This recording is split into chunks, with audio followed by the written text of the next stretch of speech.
Hello again. Well, if last week was stormy, this week we're remembered for the heat. It's been far too hot for many of us, and it's been a week too of hot tempers.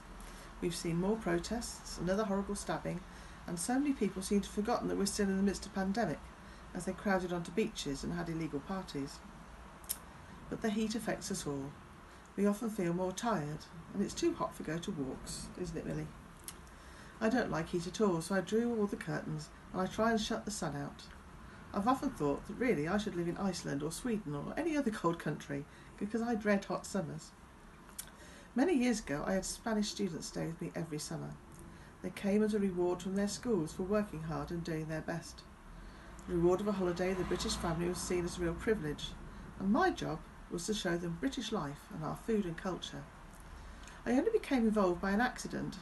A friend, who by some bizarre circumstances had become part of our family when her daughter married our eldest son last year, said could I look after a young woman from Spain. She'd come here on an exchange but was so homesick and she wanted to return to Spain. Could I help? I said, well, of course I'd try. And so Irene came to stay, and she was a delight. She just needed some TLC, and I found ice cream also helped. We nicknamed her my shadow, as she was always just behind me. And so started years of hosting Spanish students every summer. I loved cooking them traditional English food, taking them to castles and to London to see the sights that they had heard of. And they're all still much in my heart. Perhaps especially Irene, but Rosie and Pedro, Juan Carlos, too many others to name. Although all of them used to hot weather, they were a bit shocked as to how cold it could be here in the summer. They also thought we were really strange to work all through the day in the heat. They were used to a siesta at lunchtime and then a late evening family meal outdoors around 9 or 10 at night, the time when I was about to go to bed. But their ways were much more sensible, and perhaps that's the way we should live in our summer months. All of my students were exceptionally respectful of family, and especially of me, who was the mama of the home. Whatever I asked, they would do politely and respectfully. They were a joy. Well, that's apart from one who I'll tell you about another day.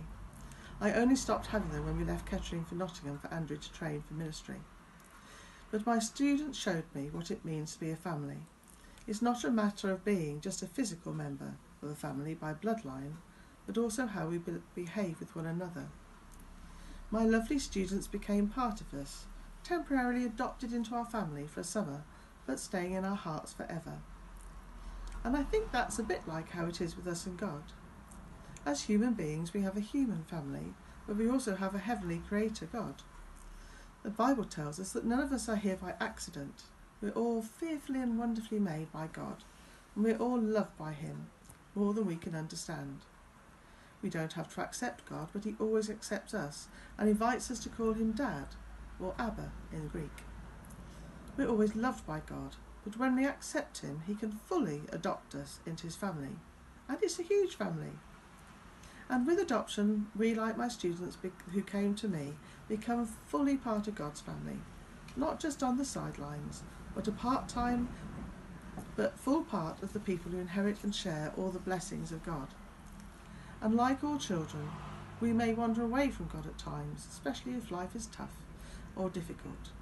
Perhaps when we lose our jobs or our freedom, when people let us down or are unkind, or when people we love deeply die, or when we just think we don't need God. We think we can do far better without him. The best thing about being in God's family is that he never gives up on us.